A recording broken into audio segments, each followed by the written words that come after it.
This is Alan Brody, supporter of Everton Football Club, reminding you that Arsenal sucks, Liverpool are a bunch of gobshite cucks, and Villa, well, Villa fucks. You're listening to the Drunken United Football Show. Damn. You got to at least let them do the call to action. I forgot. What's even better is when you have the person in studio to see your reaction. It's fucking brilliant. I was going to slag him off, and then I fucking stepped all over it. So, You God suck. damn it. You suck. You lost to us. Start the show. Born in the land of Bowie, Maryland. Bred to be a fan of fucking Everton. Punch you in the eye and drink your rye. Sam Houston. Sam Houston? Arsenal fans have another Sam. Right the fucking Gooner Graham. Stump of a lord. Look straight in shorts. Sam Graham, hey. Sam Graham. Fucking United!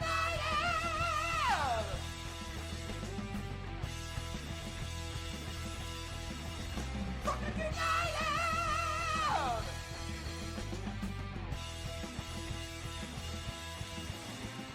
Hello and welcome to the Drunkard United Football Show, a completely biased recap of the English Premier League as told by two common American schmucks. I am your host, Sam Houston, and across the way from me, with the coiffed hair, my co-host, the loser, Samuel Graham. How you doing, Sam? Fuck both of you. It's a great Get day. it out there before we even start this. It's a great day. Fuck both of you. Why are you so bitter, Sam? What's wrong? What do you think? What do you think's wrong? We lost to a fucking high school team today. That's what's wrong. With our own high school team on the pitch. You've lost to us now 3 times In a row. row. Uh-huh. Oh, that must Yeah. sting. You feel that sting? You feel that sting, Sam? No, not that's, really. That's pride fucking with you. You got to fight through that shit. I was going to make a small dick joke there, so you're fuck, lucky. Fuck pride. We're recording at the DU Public House just outside the nation's capital. You can check us out on all podcast platforms. Be sure to rate, subscribe, review, and share with a footballing friend. Should you want to chat with us, there is many ways that you can. Mr. Graham, tell the good people how they can get in touch and mock your ass. Absolutely. Although I do have a pretty nice ass, actually. You shouldn't mock that. What I want You look to great do, in shorts, apparently. I do. What I want Whiskey you to do said so. is get on the old interwebs, Facebook, Instagram, and Twitter at DU Football Show, and then dufootballshow@gmail.com to get in touch via email. We also have a Patreon you can support the show with. That is patreon.com/DU Football Show. We've got one brand new shiny tier where you get all of our extra content. Sound check, which today was an actual fucking sound check. Yeah, like a real legit sound Yeah, check. like we unplugged mics, we plugged mics back in. Everybody talked in a different way and do different shapes. It was fun. And then Injury Time, which is our preview show of the weekend's action. And then you can visit the DU Drip Shack and get yourself some sweet swag. Yes, and you know what else? You definitely want to check out this week's Injury Time because we got lots of beers to drink. Yeah. So many beers. All Maryland, which is going to be a lot of fun. And you know, Sam, is like I always like to say, you could always just drive your happy fucking ass over here, as is the case tonight. Proud Patreon, drunk Uber passenger. Mr. Brody, how the fuck are you? I'm doing just phenomenal. I'm going to make up for Graham's kind of sourpuss mood. Absolute cons to both of you. Not really sure why. Not really sure why he's down in the dumps. So tell me, who do you support? That would be Everton Football Club. Everton Football Club. For those of you that speak English, that's Cunt United. That won 2-1 today over who? Who they beat today, Sam? I don't know. Yeah, Our youth team. You know what's going to be really great, Brody, is I'm going to pour the Malort, and I'm going to hand it to you and give you the honor of passing that to my co-host. Good luck, I'll slap it out of his fucking hand. Can't think of a better way to start my Monday. Sam and myself both work in the wine and spirit industry and both have a deep, passionate love for all things distilled spirits. So as the red-blooded Americans we are, we vow to have a drink in our hand throughout this show and every single show. Mr. Graham, what are we drinking today? Another store pick from one of our favorite accounts to get store picks from. This is from the Syndicate, which is All View Liquors and Drug City. One in Dundalk, one in Ellicott City is where those two accounts are. But this is a Starlight Distillery Old Rick House Double Oak Rye.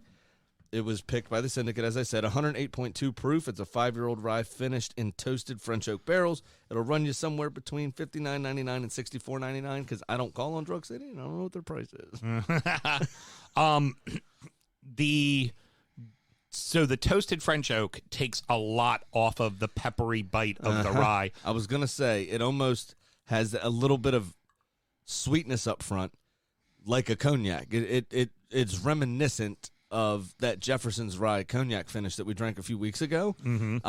But there's, to me at least, a lot less rye characteristic in this one than the other one. I think the just generic French oak. I don't know if it is Limousin oak or not. just French oak, normal French oak that gets used for wine barrels. I got you. Starlight is the Huber farm, and they do the Huber winery as well, and they have access to French oak as most wineries do. So yeah, they're just using extra French oak barrel that they give a quick toast to. So no char, you basically just sweat it. Kind of sweat the wood, let a little bit of that sugar come out, and just give it a little kiss. I like to sweat the wood in my comfort box. Yeah, no shit you do. No shit you do. This is fucking delightful. And also, when we talk about store picks, why you trust certain people, it's a $1.08 proof. Yep. This is showing you that a good, reparable house pick, like a store pick, knows that they're going to go based on flavor and not just proof whoring, which is what a lot of places do. Just because you see it says $1.23 on the label doesn't mean it's necessarily a good barrel. Absolutely. Like the one I had last week. Ragged Branch is good stuff. That was not a fair representation of Ragged Branch. It was meh. Yeah. You know? 100%. And I've seen particularly Justin of all of you and George of Drug City do this all the time. They'll go lower in proof. They are very, very particular and specific about the way the barrel tastes and wanting to have something that's new and different. And 100%. And it's not always necessarily a quote-unquote low proof. It is still barrel strength. Right? There's still barrel-proof whiskeys. I mean, now Jefferson's and Woodford is famous for this as well. They still proof their barrels down. Right. But just, juice can come out of the barrel at 130. It can come out of the barrel at 110. It can come out of the barrel at 108. It can come out of the barrel at 99. Yeah, precisely. It's all about what the barrel did to the whiskey. And if it tastes good, the point is at a higher proof, being uncut, you get the nuances of the barrel, period. Yeah. Now, that doesn't mean the nuances are good nuances. Precisely. So going with a quote-unquote lower proof, it doesn't mean that it's proof down. It's still barrel strength. I just want to make that clear for everybody as well. Yeah, of course. That may not be familiar. It's learn your local liquor stores, learn who makes good store picks, join whiskey groups. Fortunately, whiskey groups are not as god-awful as local beer groups can be, where they just hate each other. They're and almost yell as bad as fucking Everton fans, that group. Yeah. And that's a dig. That is a dig. Alan, what do you think of the whiskey? I know you're not a huge whiskey guy, more a beer guy. Yeah, I mean, to me, it comes on strong. I mean, again, I'm probably not the person to be talking to, but it lingers. I felt it lingered quite a bit. Won't be the first time you make that clear tonight either. God, fucking get in. Oh, somebody's on fire. Got to make up for that performance today. Yep.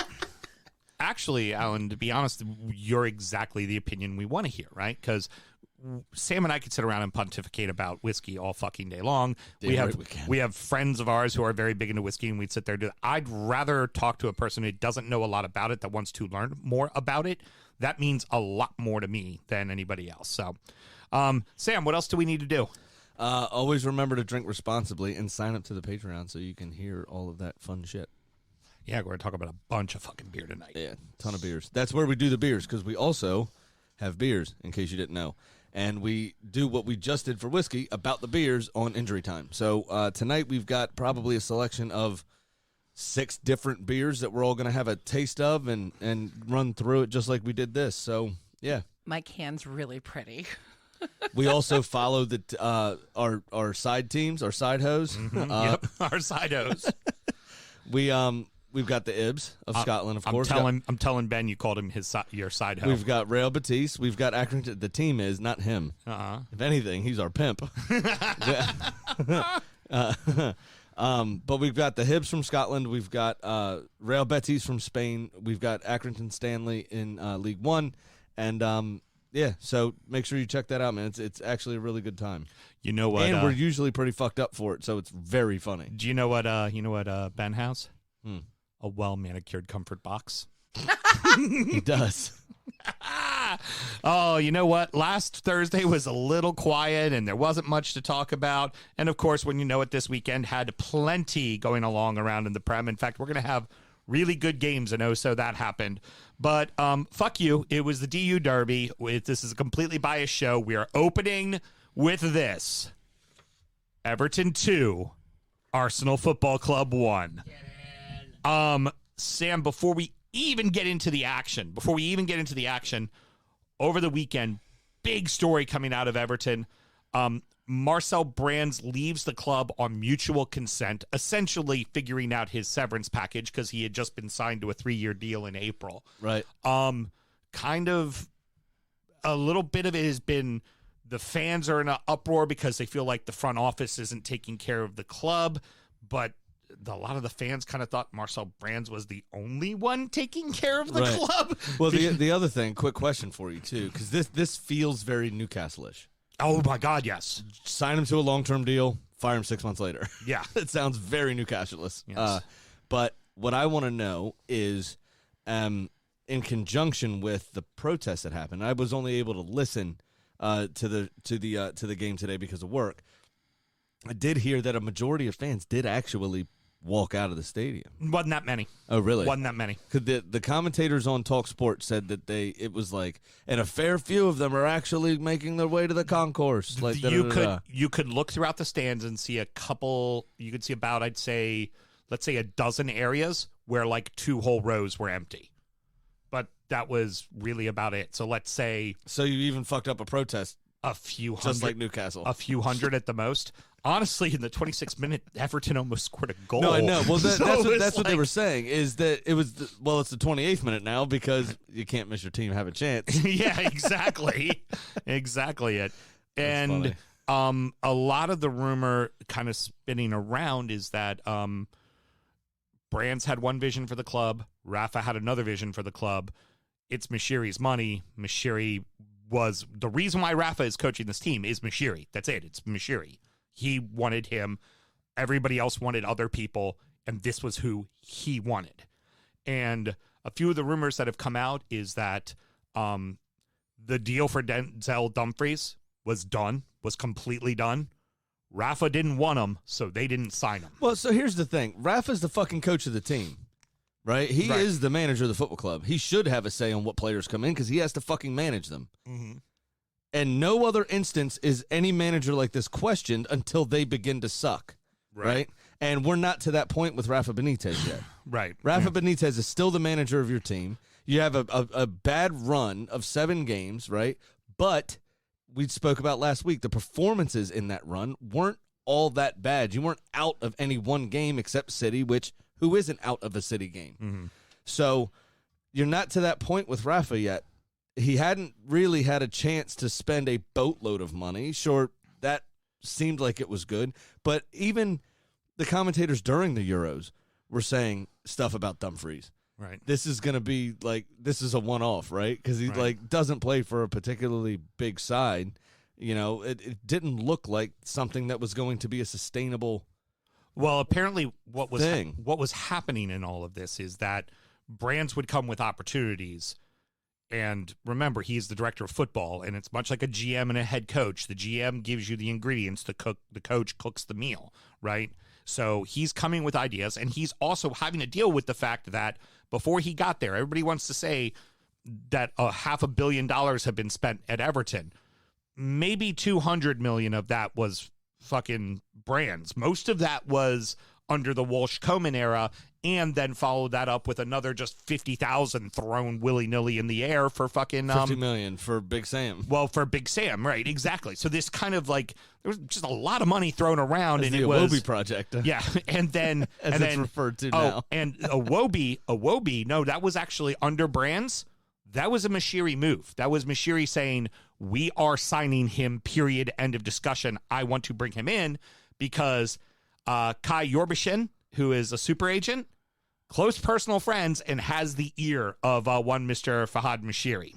All right. Well, the thing with someone like Dumfries you talked about, it's not even so much whether he was good. Remember, he's replacing a guy like Seamus Coleman, club legend, but he's 32 years old, 34 years old. I mean, he clearly has a step off of him at this point. So I feel like it's for somebody like him, it's almost less about what can Dumfries do and more about, okay, Coleman's time is kind of coming to pass, and we need someone in there. And look, you guys talked about the last game. I mean, he was responsible for the third goal that Liverpool scored. That game was cooked as a result. He had a few dicey plays today that definitely could have cost them. I mean, he's 33, 34, so. Right. And another name that was in that mix as well was Anguissa, the central midfielder from Fulham. And they wanted to bring him in on a loan. Rafa said, no, thank you. The amount of injuries we sustained and also the type of team that we are could have fucking used that guy. Yeah, no, I hear you, but you can't account for injuries. You can't sign every player under the sun just in case someone gets hurt. Right, but your director of football is completely... Chelsea, ultimately, what you're discovering is that the director of football is ultimately handcuffed. Why? Because you have a guy like Rafa wants to run everything himself. And while great, there was a victory today, I'm a touch concerned that Rafa's going to get Mashiri to open up the checkbook even more. And if it, but why? Hold on. The evidence is that he's denied Mashiri to spend the money. No, it's been him denying brands because it's not the guys he wants. He wants to be the person picking the person that it's going to be coming in. He wants that. And some clubs do that, and that's what's about to happen here. As you see in the NFL, some coaches are coach GM. Normally that works really fucking well, right? It works every time really, really, really well. It did under Arsene Wenger and Alex Ferguson. Right. It did under Rafa at Newcastle, but under Rafa at Liverpool, under Rafa at Real Madrid, under Rafa at Napoli. Rafa at Newcastle he was there for them getting relegated. He did see that team get relegated. He took over that team and could have kept 2 months to spare. But he still got that team relegated. That's more Big Sam's fault than Rafa Benitez's fault. Right. And did he really have control of things? Because the last time I checked, Mike Ashley wasn't fucking handing him a fucking dime. Hence why he went to China. But the players they did sign, Rafa was the one that forced him to do it, that brought him in. Yeah, there's this chip on y'all's shoulder of he's a ex-Liverpool coach. We don't want him. One of the greatest coaches in Arsenal's history coached Tottenham first, George Graham. And you have an opportunity with a Champions League winning coach that wants to spend time on your club, and y'all aren't grateful for it. I want him to be successful. I would love Rafa Benitez to coach Arsenal right now. Okay. That'd be brilliant. I want him to be successful. Then support him. What I don't support is that there's a system in place and no one fucking wants to let the system work. And here's the thing. If it doesn't work, here's the problem. If it doesn't work, this is not as financially stable of a club as the Big Six are to withstand a failure like that. We have then you should have said no to Big Sam and Ronald Koeman. We have that was Mashiri got in and was excited, had his little wee was stiff in his fucking corduroys and decided to throw fucking money everywhere. That's what was going on. Does he wear corduroys? That'd be terrible. Yeah. See what I did there? It worked perfectly. By the way, can we just get back to the football real quick? Andre Gray's a cunt. Okay, his name is not Andre Gray. You mean Damari Gray. Or Damari Gray. Yeah. Andre Gray's the one that plays for Watford or some bullshit team. There's too many. Listen, there's a lot of people with the same name. I'm not having it. Damari Gray kissing a ball off a post for a winner. That wasn't a kiss. He shoved the ball off the post. It fucking lashed that thing. That was wild. You mean your two separate defenders that stood off of him and let him fucking dribble? And Tomiyasu had such a great season, right, so far. And then to allow him to cut inside so easily, his positioning was so poor. In that particular instance, I'm famous doing that at Soccer Dome, forcing a left footer or forcing a right footer to stay down the left hand side. I'm very good at that. Right. Tomiyasu was well too central on Gray's body, Damari Gray's body, and just easily let him skip inside. It was no problem. It was too far off of him, and he was already inside of his hip. Right. So it was very easy for him to get around him, but the shot was brilliant. I mean, there's no keeper in the world saving that. It was almost exactly like the first goal, which he struck the crossbar. Hit the crossbar. Well, Aaron Ramsdale got a fingertip to that as well. It was fucking brilliant. It was a great save. To steal this phrase from one of your mortal enemies, Brad with Crystal Palace, he did say, he goes, Richarlison's hat trick, even the score at 1-1. Yeah, no shit. No shit. I mean, they were offside. The first two were offside by the length of a bee's dick, to use another popular reference on this show. I mean, then the first one was an arm, so it was like you're like, I thought the arm didn't count, but you're like, And then the second one, I mean, literally, it was his toe. It was his toe. Yeah. You're just like Toenail, some would say. oh, fuck off. The third goal, I didn't scream right away. I just waited. I went, waited for it. Yeah. Is he off? Is he fucking off? I know Gabriel was in the middle, and Richarlison wasn't really his guy. I don't know who was next to him, but whoever that was that's the one that was supposed to be marking Richarlison, and everybody was just watching the shot. And the only person who didn't watch the shot was reacted Richarlison. was Richarlison. Yeah. But and Odegaard's goal was excellent. Absolutely. Great cross from Kieran Tierney and a wonderful opener. But the game overall was trash. Right. That opening goal though, it came from out of nothing. I mean, Arsenal really didn't create at that point, much. Right. At that point, was against the run of play. Totally, 100%. I would say trash on your end. I'm not saying that Everton was like world class, but we still had 60% of the ball and we were crap. Right. Everton basically just went, oh, you want to hold the ball and pass it around between Gabriel and Ben White? Please, by all means, go right the fuck ahead. Yeah.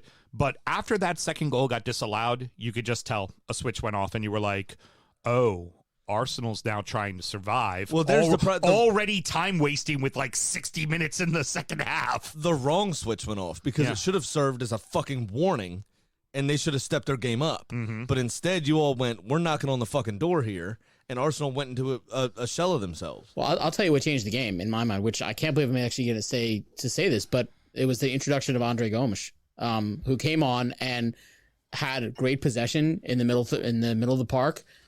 You know, was really smart with the ball, and he's been out for about 2 months or something like that, 6 weeks. So him actually coming on and actually providing a connection, a link between the back four or even the back two.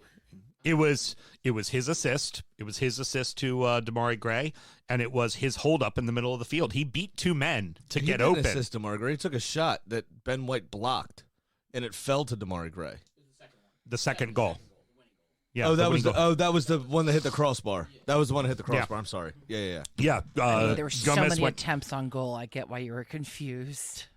I was driving. I had to remember I actually watched the goal highlights because the highlight package wasn't up yet while I took a shit. Yeah, very good. Yeah, so that's all I've seen of it. I had to listen to it on XM on the way over here. Trust me, it's nothing you wanted to see. You taking a shit was probably more exciting than the actual highlights. For Arsenal, probably. By the way it sounded. Here's what I kind of gathered from this game, and it's actually for Arteta, this is a great teaching moment because your younger players walked into this game after just losing a couple of tough ones, but going, you know what? That's a team on the ropes. We fucking got this. And they just kind of walked in like, yeah. And what they didn't realize was, overlooked it. And as they had control of the ball the entire first half, they're like, we got this. We got this. And then it was... And then little by little, the game starts to switch hands. The pressure starts to go on, and then they're just all deer in headlights. They're just like they don't know what to do. They just start falling and trying to delay, and like they're just trying to do anything to stop what Everton was doing to them. There's the other piece of that, right? 12 times a season, the youngest average age in the Premier League, right? By single 11s, game by game by game, right? The youngest 12 11s that have been put out are Arsenal, which is interesting. Well, especially because Abba is usually he's but that's how young start. Everybody else is, right? Yeah. He's going to drive up everyone else, and yet you're still coming in, And that's with Granit Xhaka, starting a majority. Lacazette playing the last few games, but this is what happens when you have a young team, and it's annoying. It sucks, and it's one of those things that you just kind of get used to. Is there's going to be inconsistency with younger players. Arteta going to work the fuck out of them on the training ground this next week. But we've been on such a good run, right? And the United result, it was kind of back and forth, and the penalty, I don't think really there was any gray area, but there could have been some gray area if you really, because he was pulling out of the tackle, right? So, but that's not the point. It was a close game against United. We pushed them very hard, and they just eked us out. Now this result is like coming off the back of that. It should have been a bit more on top of it, And you would have expected if the average age of the squad was 26, players that had a bit more about them, a bit more experience about them, a bit more world experience, they would have been able to deal with that pressure a little bit better, and they didn't. But all that being said, I mean, Nketiah had a wide open header from 4 yards out and hit the bar. I think that was when it was 1-1 sometime in like the 80th minute. And then just at the death, Alba had a great look. He's not in good form at all. He is, now. You can tell his confidence is also just shot. Fucking killing me. 2 blocks, one from Godfrey, one from Seamus Coleman in the middle of the box as well. So, Brody, with great pleasure, I'm going to hand you the shot of Malort. I would like you to give that to our good friend, Mr. Samuel Graham. I'll go ahead and grab that from you right now with my middle finger. Okay. Got that. Oh, this is going to be the best Malort shot ever. I'm going to tell you the same thing that I wrote on my losing my bet. Down the tough FAs. Down the tough FAs. All right. Ugh. All right. Well, Mr. Graham, we need to talk about very important things right now. Very important things. It's time to get real, Graham. I thought we just got real. No, you need to understand. Right here, hundreds of documents. I've stayed up all night long reading hundreds of documents. I am doing this for the better of the community and the footballing world. All right. I am sacrificing myself for you. You just need to understand that, okay? You know what? It's very simple. The Chi-Coms at the Premier League have been up to this the entire fucking time. They're fully aware of it. In fact, they've even put out documents in the public for people to know. Look at it right here. Arsenal and Liverpool equal meanies to Everton. I'm telling you, it's right here. Fucking tons of articles. I read them constantly, and I'm constantly up on it. You see, it's very simple. I got this information from Tucker Carlson, and I know it to be fucking true. I'm just letting you know right now. What the fuck? Farhad Moshiri sells his stake in Arsenal Football Club, but the money is put in an offshore account, and with the help of super agent and confidant Kai Yorbachin, they use the Kroenke's money to overspend at Everton, and make wild, crazy, terrible signings year after year after year. What has been happening in the last few years? Everton's been spending money. Has Arsenal been spending money? No. What happened this year, Sam? Arsenal spent some money. And Everton didn't. Coincidence? I think fucking not. I think not. It's simple. It's been in our face this whole fucking time, and you haven't noticed it. Fucking sheeple. You're killing me. Now, I have to say, friends, listen right now, you on Facebook Live. Fucking sheeple. I can't do this alone. I have to do it with you. And I'm a goner. I'm already dead. They're going to come get me. They're going to kill me. But we have to keep up the fight. How do we keep up the fight? Going to the DU Drip Shack, buying a shirt, helping pay for patriotism and fucking freedom. This is what we need, people. It's like a Shite Anonymous video. Now, why would Arsenal want to do this, Sam? Why? Why do you think? They want to be the longest-standing club in the Premier League. It's the only thing that they can hold on to for the history of the club. Because the, quote, Invincibles, which was a whole nother problem on its own involving the Clintons and Bill Gates to cover up the take the jab agenda that has the VAR chip in it so they can follow us everywhere. I'm just telling you that right now. And I can't believe you have stood by and allowed this to happen. They're coming to get us. It's been clear since the Super League formation of financial fair play. They're coming after Everton. It's what they're doing. It's in the fucking documents. I'm telling you right now. You need to understand. Problem is Everton, like the true patriots they are, won't go away quietly. Despite Dominion sending out millions of duplicate voter ballots and hoping that they would make the Toffees go away quietly. But it didn't work. So Arsenal go to Anfield and get into bed with their enemy. They start a double secret society with Liverpool and a bitter Jurgen Klopp from last season's war crimes against the Dutch tulip. Moment of silence. Thank you. And Heung-Min Son, because they want to go after the children, Sam. The fucking children, Sam! The children! And they do this to bring down Everton by putting Rafa in charge. That's what they want to do. I knew this was the about removal of Marcel Brands was the last straw, and now it has all come to light. But tonight, the Toffees, freedom fighters, were not to be stopped. We're wise to you and the game of global domination you are trying to play. Melissa, get fucking Alex Jones on the phone right now. We're going on InfoWars with this shit. We have to fight tyranny, everybody. We have to fight tyranny. Hey, Mel, have you seen that meme floating around the interwebs in the aluminum foil aisle? People having signs that say free hats in every box. Mm-hmm. Might want to pick one up. Yeah, he ran out of music. I mean, it was so intense. You know, it all makes sense now. You know who's a big Everton fan? Ivan Drago. He's a plant. Russian plant. With like a weeping willow?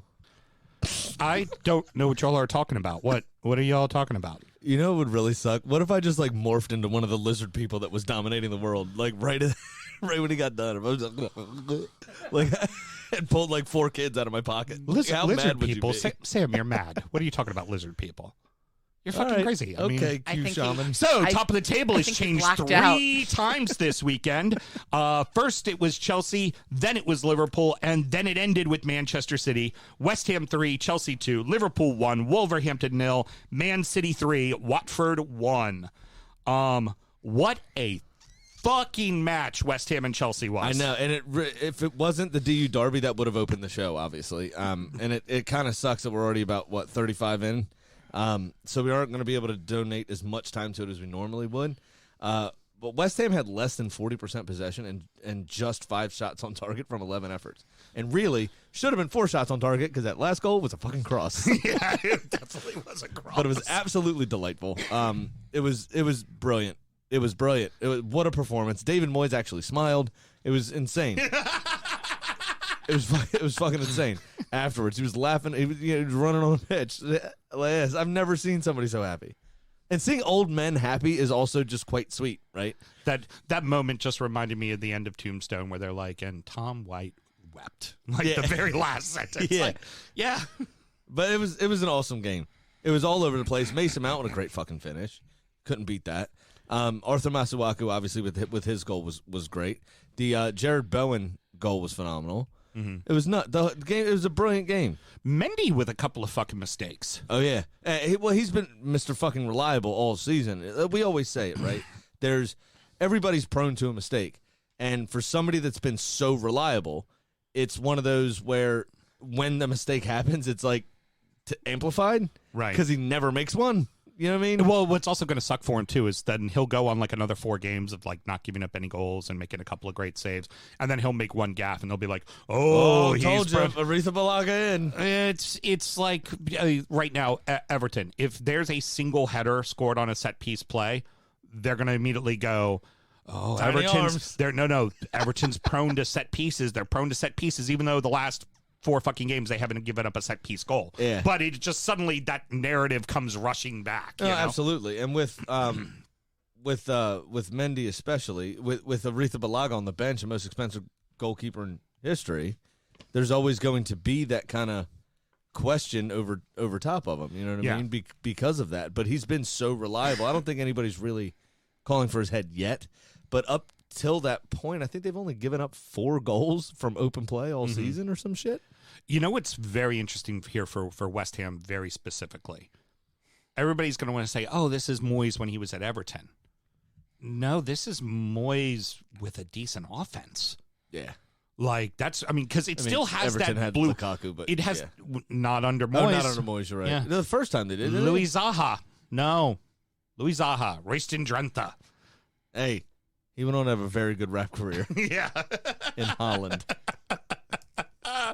Yeah, that's just what it was. And Louis Zaha was a tremendous striker for Arsenal and Newcastle. And not for Everton. And when he was not eating himself off the pitch or injured. What?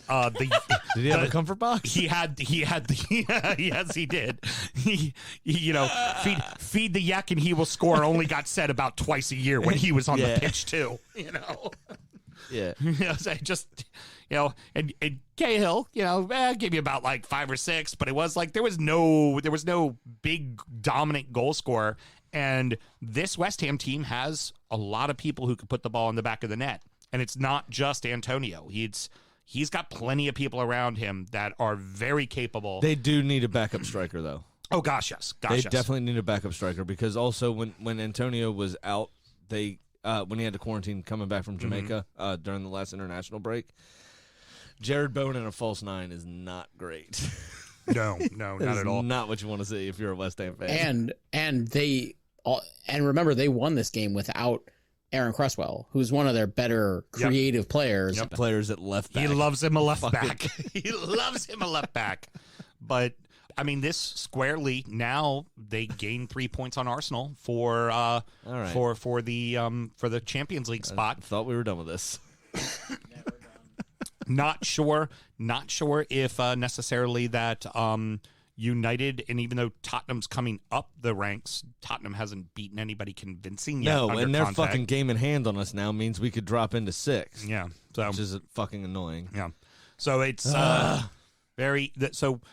West Ham legit real deal got a shot at Champions League this season. Yeah, I don't think they're gonna challenge for 3rd, but I think 4th is sitting right there for them to be had. And you're right, they're gonna have to get a backup striker in the January window. They have to do something because they're also in every single cup competition too. I can't remember how many it is, but Sebastian Aller has like 16 goals in Holland right now. So if ever there was a blueprint, the absolute blueprint of Wolves and Liverpool, this would be it. Wolves hold on, get them all the way to the death, and then Davik Origi scores his 1 game-winning goal of the season in his little 5-minute appearance. Like, it's just like the blueprint of Wolves versus. Like, if I'm a Wolves supporter, I go, well, I've seen this happen 15 times. Now, I think Bruno Lage's training regimen for the club needs to be addressed. Mm-hmm. Because from the first half performance, obviously there's some weaker foot training needed. Mm-hmm. There's a few players that fucked up. Oh, wait. Wolves is having a hard time finishing. Shocker. None worse than Alt-Nuri mm-hmm. with his fucking left-footed shot that went out for a throw-in. Yeah. Pitiful. It was his weaker foot. I don't remember if it was his left foot or not, but it was definitely his weaker foot. This is absolute shite. Connor Cody put his cock on the line. Yeah, he did. He's gonna need a comfort box after that. After he blocked Diogo Jota is who it was that shot that. Yeah, after he blocked Diogo Jota, his open goal shot with his dick. And then it took, Liverpool did keep pushing. They dominated possession, of course. They, created most of the chances. Oh, Liverpool was a better side. Jose Sa did well, here and there. There was a couple shaky moments, but ultimately he kept them out. And then it took until the 94th minute, and Salah found Origi, and apparently it's the guy that only scores big goals. Right, and that's it. This sent them to the summit. Yeah, we got his 1 this year, so that's it. Okay. Yeah. But whenever they knows he can just leave him on the bench because there's not another win in there. No, whenever they need something, he shows up. He scored in the Champions League semifinal for Christ's sake. Got a goal in the final. Yep. The semifinal goal was at the Camp Nou. He got a goal in the final. This can't even get a team. The semifinal. Jurgen Klopp quoted after the game. He said, I really love having him here. He's one of the greatest finishers I've ever seen. Hopefully one day he can find a manager that plays him more than I do. The fuck are we supposed to do with that information? What does that mean? What does that mean? Should I move on? Do you want me here? I don't understand. Yeah. Or I finished so good. Why don't I play? Well, then maybe I should play a little bit more. Yeah. What are you talking about? It's just strange, man. So that like a big stoner there. I think the hair's starting to creep in. Yeah, it is. think the hair's starting to creep in. It's strange, man. Yeah. It's like tubular, man. What the hell?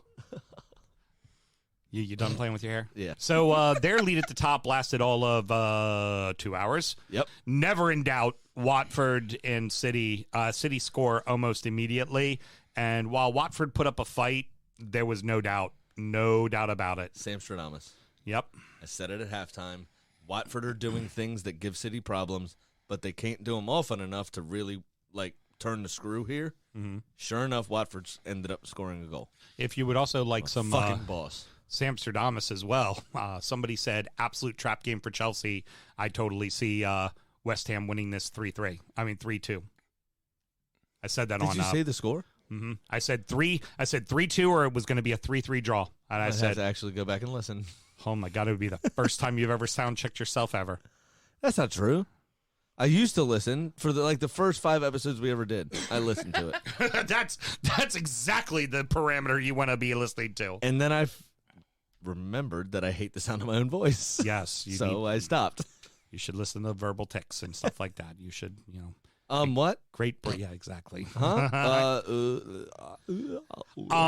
Bernardo. He's having a fucking heart attack right now. Bernardo Silva still just continuing to be fucking a rock star this season. Yeah.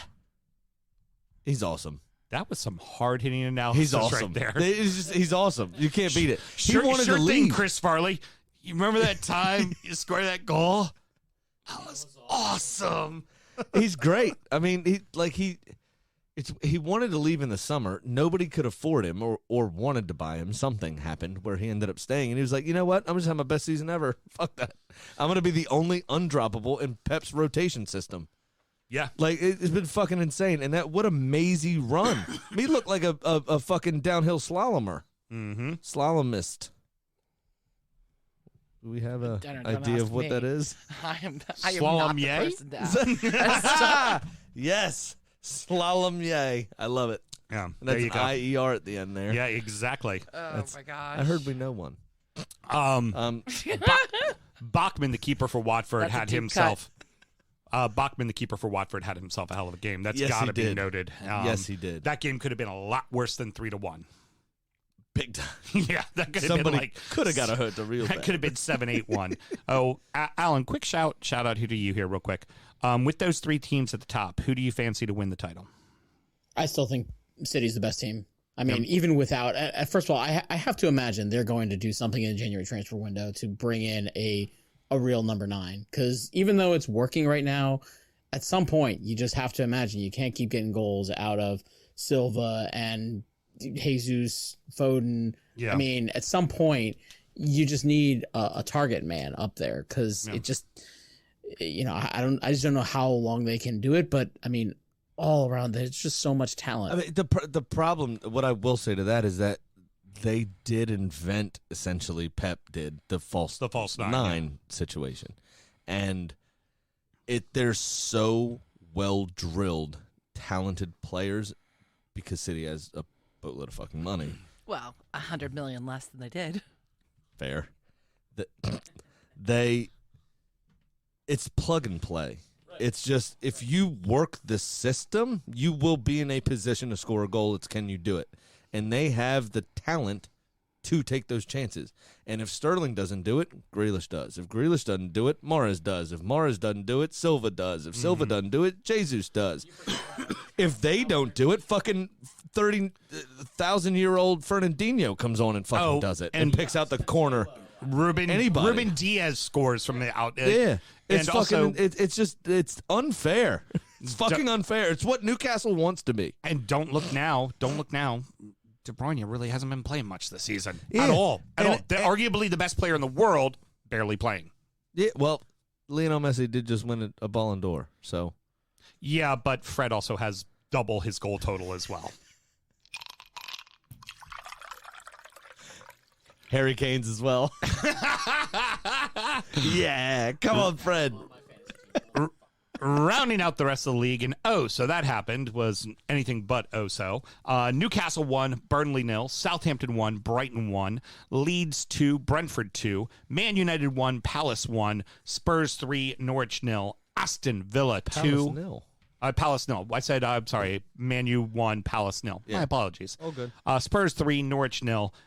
Aston Villa 2, Leicester 1. I don't want Ray to invade your taint and start stabbing away. Yeah, exactly. Now, I got protection down there. Taylor's got me covered. he'll take care of it. We got that shit covered. Hey, Sam, if somebody wanted to find out the story of my taint, how would they do that? Oh, my God. Patreon.com/football show, where you just pay Sam $5 hard American dollars, and you can go back and listen to where we talked about his taint and how Taylor lives there. I love the fact that I just threw you a pitch that you didn't want to make. Nope, especially not after this afternoon. By the way, Sam. Yes. Sam, in the comments, Tim appreciated your entire rant was pretty much just a cheap plug for the DU Jerk Shack. Yeah, absolutely. He gets it. It's Jonesian, man. You got to be a professional, man.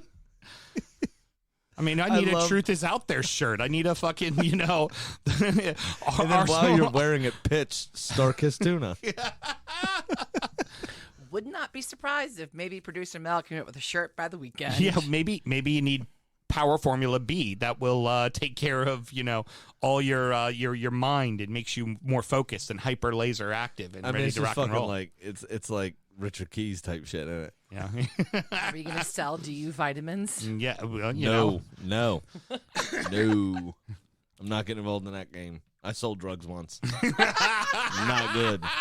Not good. I'm from PG County. All of us do it. It's a rite of passage. Not good. I'm from PG County. I didn't. Yeah, you did. No, You've been a booze salesman for the better part of your life. Yeah, illegal drugs, though. At one time, they were. All right. Newcastle finally on the board. Yeah. What a weird game. It was actually quite shit. Yeah. Yeah, really. Terrible. Shitty teams.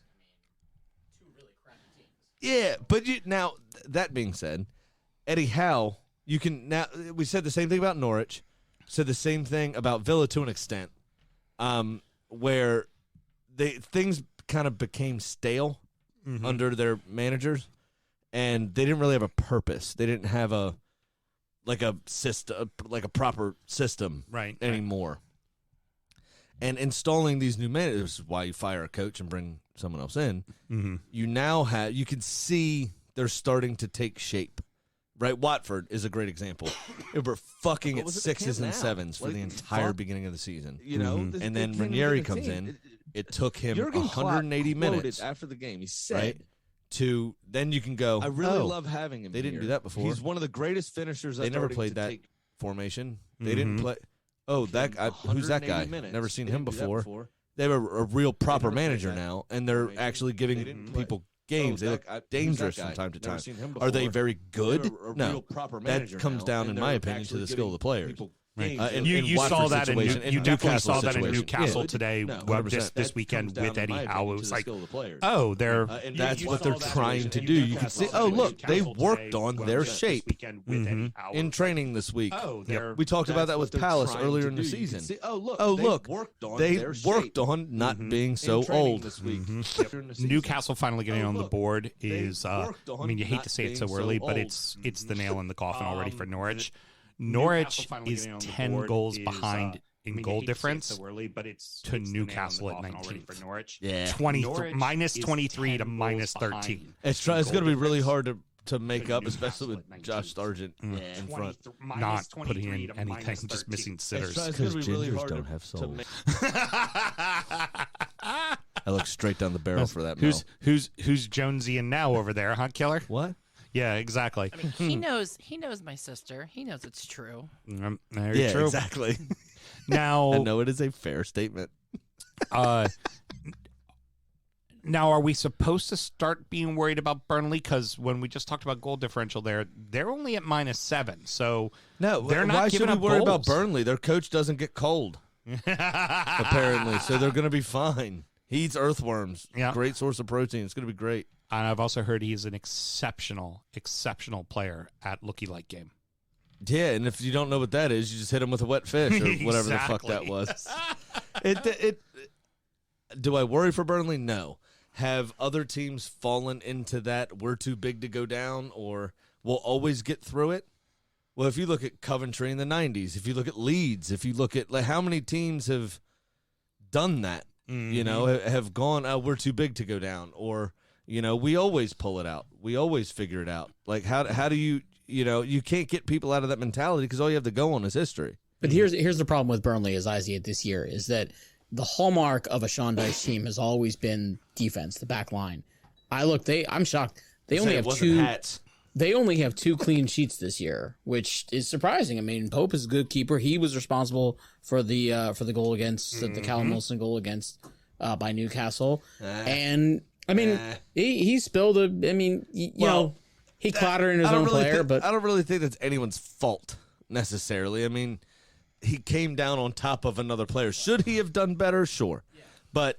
I mean, and Callum Wilson, in fairness, still had plenty to do. Fantastic Great finish, strike. High and hard over the back line. Yep, hot and hard over the back line. That's where I'd like to be when I'm done in the comfort box. But here's the bigger problem. I would say the bigger problem with Burnley right now is in that game they lost Max Cornet. Yeah. I don't know how long he's going to be out for, but he's been really good since he's come on. And that's true. And where do the goals come from for Burnley? Really, right, Chris Wood hasn't been doing much of anything. Hasn't been scoring shit. Jay Rodriguez can't get on the pitch. It's been Max Cornet. 100%. It's who it's been. And he only scores amazing goals. Yeah, really amazing goals too. Yeah, fantastic goals. The likes that the Midlands have never seen. All right, we have given this game more than enough. Let's get into the others because we got to get them all done. Yeah, give Newcastle first one. We give them enough shit. They deserve to be credited. Yeah, another flat-out escape from Brighton again. A game that they deserve to lose, and at the death, somehow Neil Lespay scores a goal. After he fucked up again, didn't he? Yeah, a bunch. Earlier, yep. Southampton was the better side. Southampton should have won this match. Yeah, they really were. Sanchez did have himself a hell of a game as well, though. Yeah. Made a couple of really good saves. So did McCarthy, in fairness. It was not the prettiest of games. And apparently, there's some controversy within the Southampton camp and now with Ralph Hasenhüttl. Really? Because what is he that? came out in the press and he said that McCarthy should have done better, blah, blah, blah, blah, blah. McCarthy was like, my leg was hurt, and why he wasn't taking goal kicks for the last 15 minutes. Mm-hmm. So shouldn't you have walked off the field, requested to be substituted? Right. Shouldn't the manager have substituted you? And Hasenhüttl just threw him under the bus in the press. It's that's not good. What are you guys doing here? If his hamstring's fucked, you need to get him off the field. Isn't that just kind of coaching 101 if your player is unable to continue? Because he was was it James Ward-Prowse or somebody taking goal kicks for him? Or Benderek, someone was taking goal kicks for him. Yep. It's that's not a good sign. No, not at all. How does your backup feel? Sitting on a bench and you don't he only has one leg. I want him to stay on rather than put you who's fully he's fit just in. better than you. Yeah. Yeah, it should be. Yeah. I don't know who was on the bench for this game, but yes, normally, yes. He's a good Premier League proven starter. Yeah. Except for when he gave up 9 goals. He's a good Scottish Premier League proven starter. He's a unit as well, though. He's 6'6" or some shit. Moving on to Leeds and Brentford, legitimately 10 bad minutes from Leeds, just 10 bad minutes, almost lost them this fucking match. Yeah. Because they owned it at the start. They were on fire, and then 10 shit minutes, they find themselves down 2-1, and then they owned the rest of the fucking match. And, thank goodness Bamford's back for them, and Bamford scored. I think this game had another goal that wasn't meant to be scored. Yeah? I think it was another happy accident. What was that? Bob Ross, isn't that his name? Yeah. Yes. They're just happy little accidents. Happy little accident. Is there happy little happy little goals here, okay, on the DU football show. Shandon Baptiste was the score of that one here.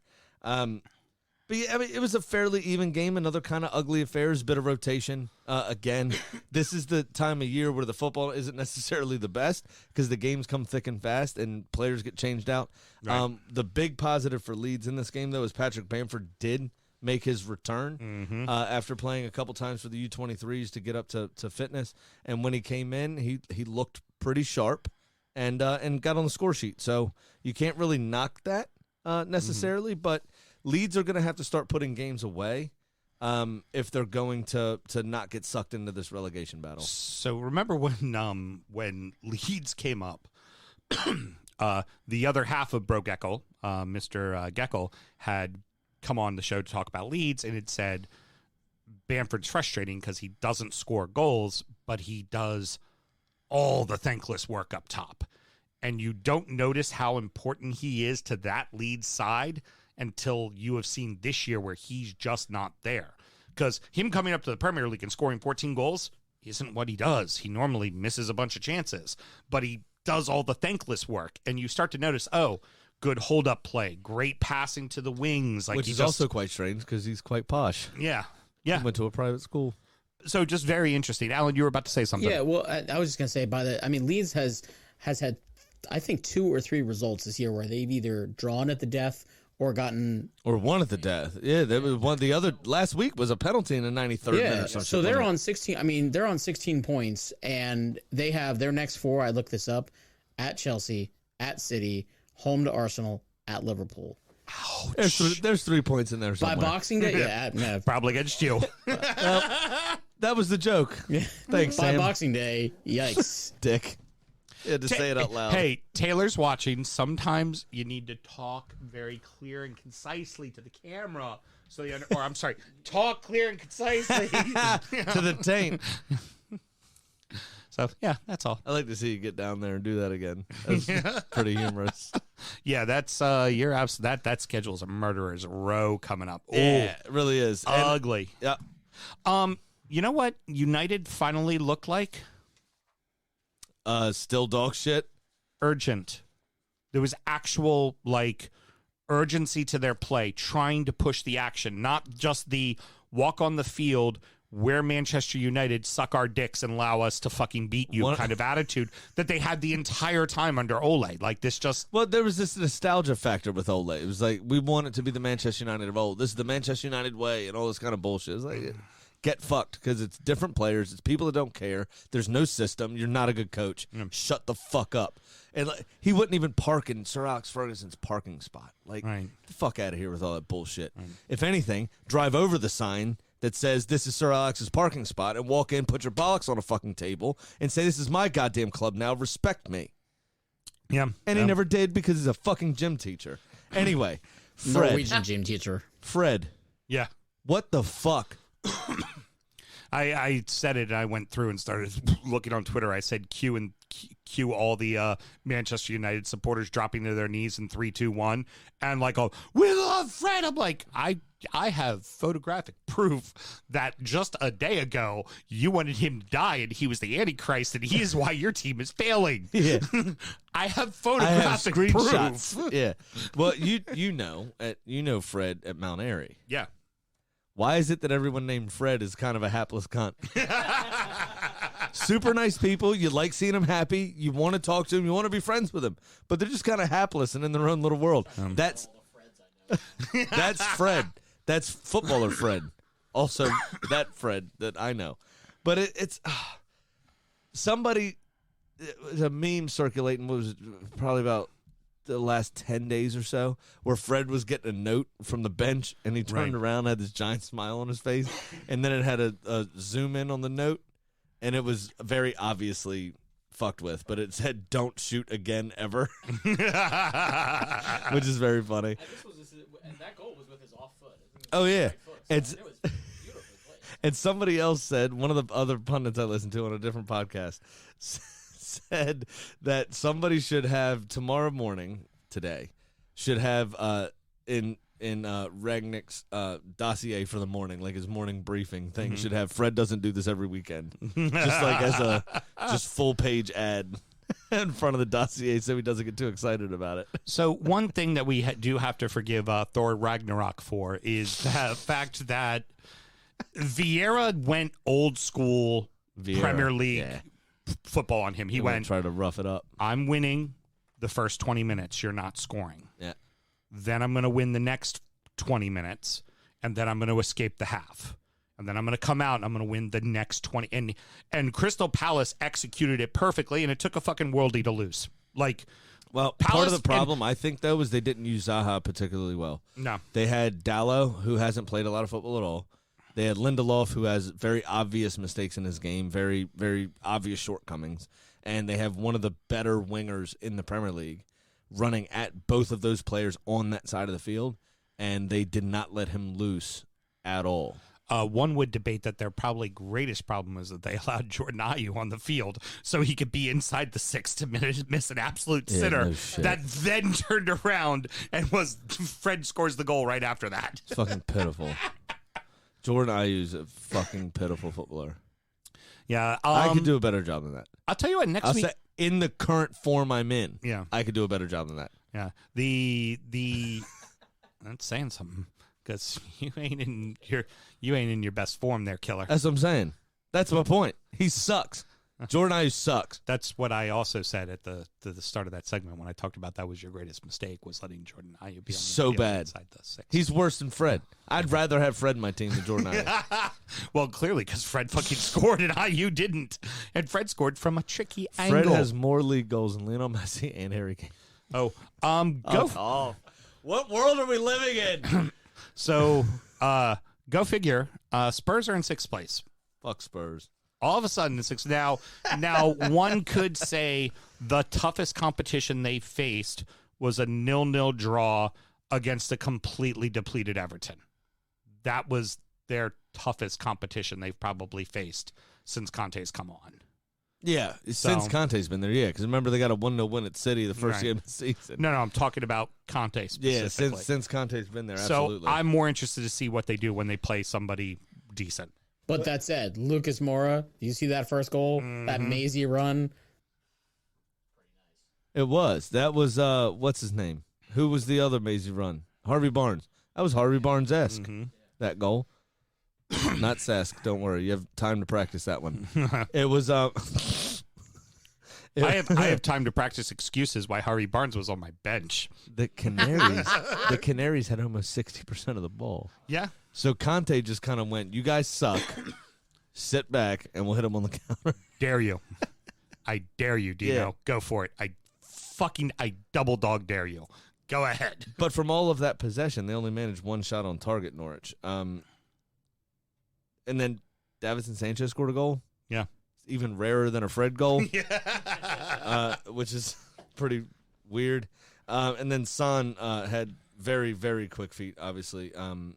And took care of that finish after a wee little shimmy. Rumor is he only scored that because he has a blood pact oath with the Holy Trinity of death. It's just something I heard maybe earlier tonight. Ben Davies had 2 assists. Guess who picked him up in fantasy last week? You know what we call that? Waiver wire trash. No, that is some QAnon bullshit though, because Ben Davies has done fuck all season. Really, since he's come into the Spurs first team, he's done fuck all. All right, so here's where we mute Brody. He's the lizard. And unmute producer Mel. Fuck yeah. Somebody is fucking a lot right now, aren't they? Oh, my God.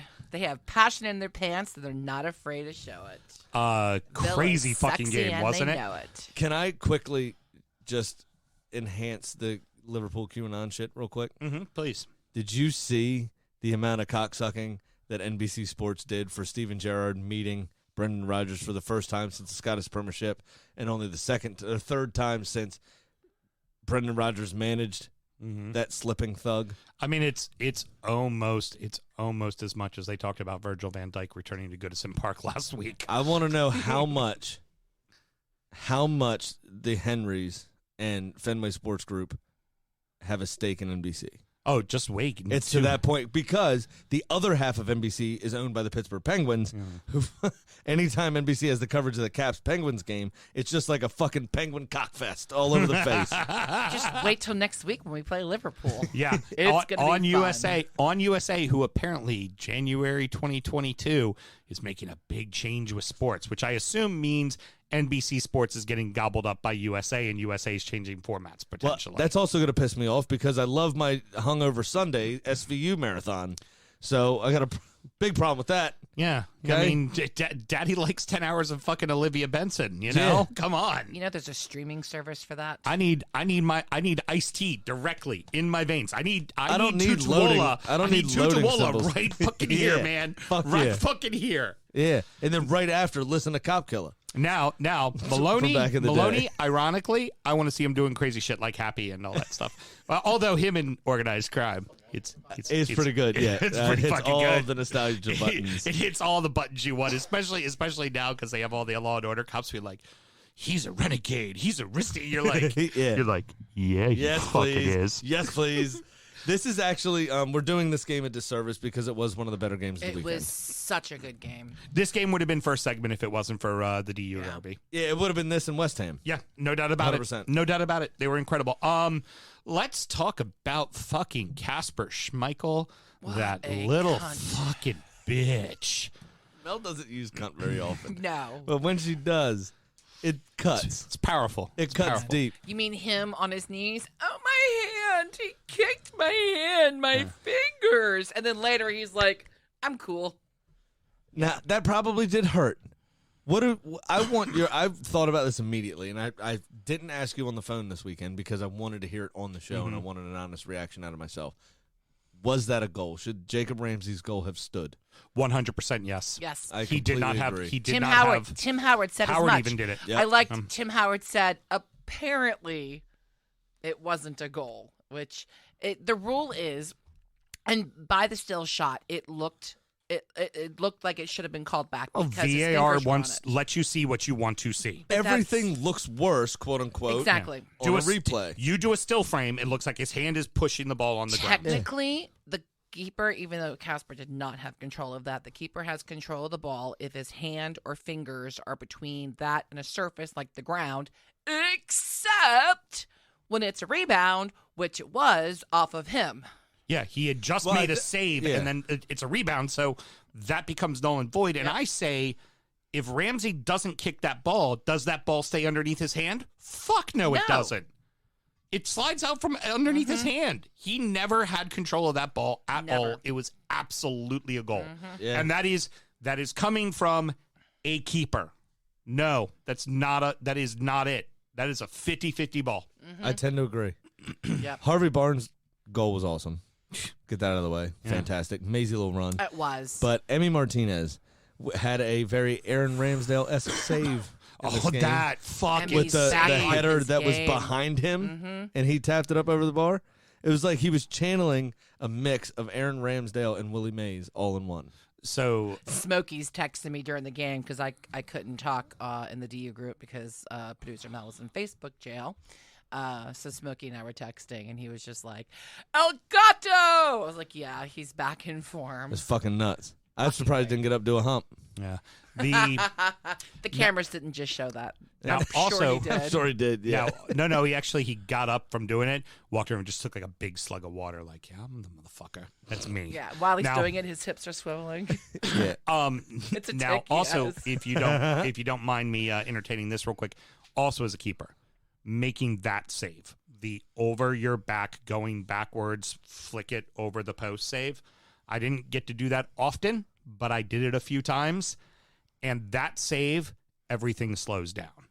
Because you're in the air and you're just like, you're either going to get it or you're not, right? So either it's going to be horrible because you're just going to slowly watch it go over your hand and into the back of the net, or you get it and you hit it. And as it's going over top of the bar, I swear to you, in my head, every time it's happening, I'm like, that was sexy as fuck. and then it hurts like hell because there is nowhere to land. It is No. right on your fucking spine. Yeah. Like you're gonna lose your breath. It's gonna hurt like a motherfucker. But when you make that save, like you feel like you're floating in air, like you're almost rising, like you're ascending to the heaven when you fucking make one of those saves. It is Man, that online ordaining ship really changed him. You know that? Oh, Reverend Woke Sam over there. yeah. Hey, I am Reverend Sam, the spiritual advisor. Sure money. Just gotta find my notes here. There we go. Sure Money. This is the segment where we make surefire bets. to help inform you on your picks, and hopefully you use them and spend your hard-earned money making money based on us. Doing the exact opposite of what we do. I lost again. How did you lose? Because my boys let me down. I'm now down $416. When you say your boys, can you clarify? When you say your boys, can you clarify who your boys are and who they lost to? No. Yeah. Good thing that there's two hosts on the show. I can let you know exactly who that was. Well, Brody, that was Arsenal Football Club lost to Everton Football Club today, 2-1. They had a 1-0 lead and then 2 unanswered. I thought y'all lost they lost the last time they played you. They did. And you know what they did the time before that? They also lost to us. It's nice having Graham do 3 shots in a row and me not have to do one in the DU Derby. How'd you do, sir? Oh, I did shit because I picked a fucking a wackadoodle bet. I picked Palace to beat United, which of course was going to go wrong. And I said, fuck me, I can't catch a break, which is absolutely true because it took a Fred fucking Worldy for me to lose my bet. Well, they wouldn't have scored, so you fucked me as well. Anywho, I'm considering giving up betting altogether. I'm pretty much done with it. You might want to get checked. Big Sam's Lock of the Week. Sometimes it's a nice, easy number, Sam, because 12.5% of the time, it works. Guess what? 100% of the fucking time, baby. Yeah, first number's getting smaller. This week, Sam. As are a lot of things. Not his ego. To quote Costanza, there's shrinkage! It is cold outside.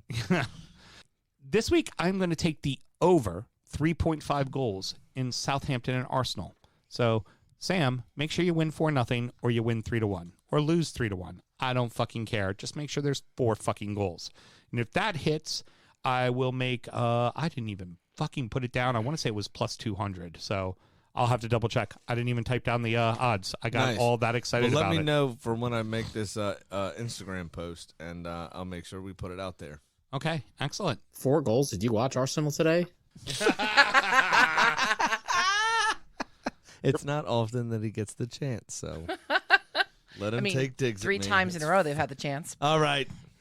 A different cunt on the phone. And now, it's time for our degenerate gambling friend Pat's Pick of the Week. He's on the phone laughing at you. Real quick. I just got to jump in here. What's going on here? Yeah. Well, Pat, here's the most important thing. How good is it going to feel to get a nice, crisp $1 bill from one Mr. Sam Graham? I might frame it. I would definitely frame it. Have him sign it. You're a cunt, Sam Graham. I am going to do that, actually. That's not a bad idea. But I'm not going to use Sharpie so it eventually bleeds. Yeah, I wasn't worried at all. I mean, there was no worry or concern in that game at all, right? Yeah, right. Hey, so how'd you fare over the weekend, my friend? Unfortunately, Liverpool fucked the first game of the weekend, so my parlay was dead Saturday morning, But I hit the other 2 bets, but whatever, fuck it. Doesn't mean anything. Matter. Yeah, exactly. Yeah, I was 3 out of 4 going into today, and I had the lead. Oh, jeez. I feel your pain. Hey, oh, jeez. Pat. Yeah. Being down. Anyway, I'm happy. Missing a bet means nothing when you have a new, fresh, clean $1 bill. I'm going to wipe my fucking ass with this coming thing. from one Mr. Samuel Graham. I mean, that's just got to be, as a professional bettor, that has to be like the highlight of your career, right? It's up there. It's on the Mount Rushmore. All right, so what do you got this week? All right, well, I'm back down to minus $100, and this week I'm just going to do a 2-game parlay. I'm going to do major favorites here, so I'll risk $120 on United over Norwich at minus 205 and Liverpool over Aston Villa at minus 430. That will pay out an amazing $100. That's a bad bet. That's okay. That's just a win. All right. So, well, we'll see. So pretty simple, and I just want to kind of get close to hopefully just being in the black for the new year. Oh, unlike the 2 of us, you're much closer to that than we are. Yeah. Yeah. I mean, there wasn't really anything on the board this week that I could have taken Norwich over Liverpool at plus 2,000 or something. Just thrown money into the fucking Atlantic Ocean, but whatever. Yeah, none of that did me very well when I tried to pick super, super huge underdogs as well. That didn't work out so well. Yeah, so Pick I just Palace to beat City. And maybe there's something on the board more interesting next weekend because it's the last games of the year, right? I think next weekend. Oh no, there'll be games. There'll be two sets of games. This week will just be the weekend, and the following week there'll be 2 sets of games, then 1 set of games, and then another 2 sets of games. So yeah, there's between now, right. Yeah, between now and because there's Caribou Cup games, and then right after the new year ends, the very first weekend in January is the FA Cup. Yeah, best weekend in football. So they play the Tuesday, Wednesday before, and the Tuesday, Wednesday after. So you're gonna get pretty much if you turn on the TV at 3:00 in the afternoon for NBC Sports, there will be some type of footy on for the most part over the next month and a half almost. It seems, yeah, it's gonna be good. Okay, yeah, I must have misread the schedule. I mean, I'm on CBS Sports app is what I usually check, and it only has the schedule going to next weekend or something. I thought it was weird too. Yep. After 4 years, you wouldn't just download the Premier League app? Oh, wow. Yeah, I mean, I like CBS Sports. Well, whatever. We can get into that another time. All right, bro. I appreciate it as always. Thank you very much, my friend. All right. Have a good one. You too, bud. I'll talk to you. Yeah. All right. I forgot to ask you, though, what your cup of losers was. It said I can't catch a break. Oh, is that what it was? All right. Again, as I told you before, down the tough FAs. Yeah, down the tough FAs. And why down the tough FAs, Sam? Because you handed me Malort. You get to put it into the Dortz by Rec Cup of Losers there, Mr. Brody. Thank you very much. How good does that feel, Mr. Brody? Mel, you have to mute him for this. This is things we need to hear. It feels like magic. Oh, brilliant. Oh, all right, man. What do you got, Graham? I think there's a comfort box rival for title. So I've done a 3-way parlay here. Go back to my comfort box. And it's Arsenal over Southampton, Brentford over Watford, and United over Norwich at plus 409. And being down 416, I will be just down $5 whole bucks. You fell victim to what Pat was saying, which was he was saying Norwich. Dominic will remind you it's Norwich. That's right, it's Norwich. Yeah. There, it is not a sandwich. Or, Mel, what? Notch. Yeah, Notch. I prefer that one. I heard. All right, well, fair segment, you know. But what makes everything better? Alan, what makes everything better? A chicken. Well, Kitty hit her draw at the death and is now over 500 at 7-6. West Ham traveling to Burnley. Oh, I'm reading it exactly as you wrote it. Oh, okay. I gave her West Ham traveling to Burnley, and Kitty quickly showed me an old ticket stub to the original 9:30 Club, and she went to a Billy Bragg show. Ah, good old Billy Bragg, old punk folk icon. And along with that photo of her and a very young Dave Grohl. Grohl. I know. I was just fucking with you on that one. Yeah. Apparently. Former DC resident. I know, Dave Grohl. I'm very familiar. Apparently, Dave Grohl and I back in the day. Me, Kitty, and Dave went on, this whole thing. Apparently, he and Kitty were very close friends. We headed out to Seattle to rock stardom. And, well, Billy and Dave both love them some iron, so Kitty is picking them to beat Burnley. Sound bet. She's the only one that's over 500. Knows how to actually pick a fucking game. Makes sense. I don't know why you guys don't listen to the chicken. I should totally listen to her betting advice. Yeah. You know what else you should listen to? What else? Always gamble legally and responsibly. Championship Corner! I've fallen, and I can't get up. Oh, no. I also just got procured 2 tickets to the Foo Fighters concert. Oh, good for you. Oh, when are we going? May 16th. May 16th? I'll clear my schedule It's a for Monday. that. We can't. Oh, you and I can. Sam can have Coming somebody up else to the come end in. of the season. I only bought them as a backup for Carly. She wanted pit tickets, and they went on sale 10 a.m. Friday, and I was in one of my store's parking lots fucking refreshing the goddamn Ticketmaster on my phone. And I bought them as a backup, and then she found one, and they got another one for a friend, Kim. They go to shows a lot. Aftermarket for an extra $100, and then they just added the combined cost and split that. No big deal. You and I'll go. Sam will pull somebody else in, like Alan, and Russ will lose the show. Fair. That happened. Yeah. I'm just gonna sell. Honestly, I'm just gonna sell the tickets for a profit, and she'll go to the show for free. Allegedly. Good call. Allegedly. That's fine. I don't care. I'm doing it. Come get me. Fulham and Bournemouth ended all square at 1-1. Okay. Pretty good game from what I saw.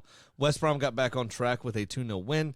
Blackburn capped a 1-0 win against Preston North End. Sheffield United beat the Bluebirds 3-2, and Stoke worked QPR in a 2-0 win. Fulham and Bournemouth occupy the automatic promotion places, while West Brom, Blackburn, and QPR and Stoke, I don't know why there was a second and in there, round out the playoff places at this point in time. Coventry just falling out of those playoff places, but still in with a shout. You're looking at those 4 playoff places. You're like, no, none of them. Please, for the love of God, do not have Stoke come back. We do not need a cold, rainy Wednesday night in Stoke. Again. We do not ever need to have that. No one again. needs that shit. But I wouldn't mind seeing Coventry back up. I wouldn't mind seeing Blackburn back up, to be honest with you, after they got bought by a bunch of chicken company. Mm-hmm. QPR kind of be fun, I guess, to have back in the league, but we've been there, done that. Yeah. Kind of meh. They come up, they go right back down. Yeah, so I don't know, but West Brom have kind of fallen off in recent weeks. They're, I think, a full 6 points back from second spot now, so that's trouble. I could say the following. If QPR came up, I would want QPR to come up if Brentford stayed up and Fulham came up with them.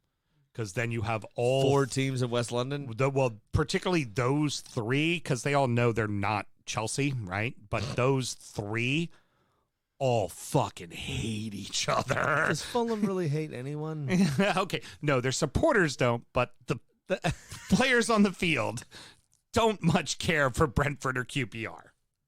Yeah, that's fair. Don't much care for. Very Fulhamish. Oh, It is very Fulhamish. They also, didn't they famously have a Michael Jackson statue out front? Yes, they did. For a while. Yes, they did. Who famously loves everyone. Allegedly. Allegedly. All right, well, that's going to wrap it up, boys and girls. Sammy, any parting words? Michael Jackson's cunt. That's it. Mr. Brody, thank you so much for joining us. We're going to have fun here on Injury Time. Going to drink some beers. That's what I'm looking forward to. That's why I came in. Excellent. Love it, love it, love it. So, all right, going to wrap it up. Next up is Injury Time, where we talk about the beers we're drinking. We are going to recap our adopted clubs, and then we're going to preview the weekend's action. Sammy, should someone want to find Injury Time, how do they go about doing it one last time for the people in the back row? Patreon.com/DUFootballShow, and we have this one tier now. So you have nothing to worry about. $5 gets you all of our extra content per month, and that is Soundcheck, which is our pre-show, actual Soundcheck, recap our weekends, talk some shit, make some jokes, and then Injury Time, which is our preview show of the upcoming round of games. So now we're in December. Sometimes it's a midweek. Mm-hmm. Most of the time it's a weekend. Yep. Never know what you're going to get. Exactly. Sometimes Sam goes on rants that he only releases to Patreon. No, previous shit. Oh, okay. Yeah. Sometimes we get one of our drunk friends in here after a night of whiskey binging. You'll know. It's a fun time. Thank you all very much, as always. I'll see you. And be sure to check out the DU Drip Shack, everybody, for all your fly-ass gear. Until next week, everyone.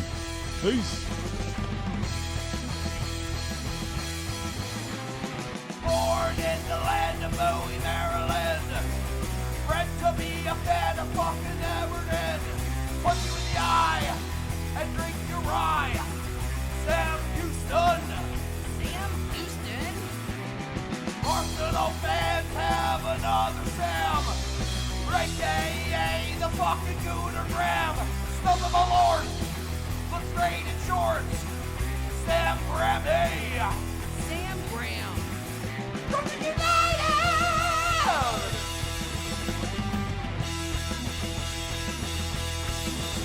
Brooklyn United!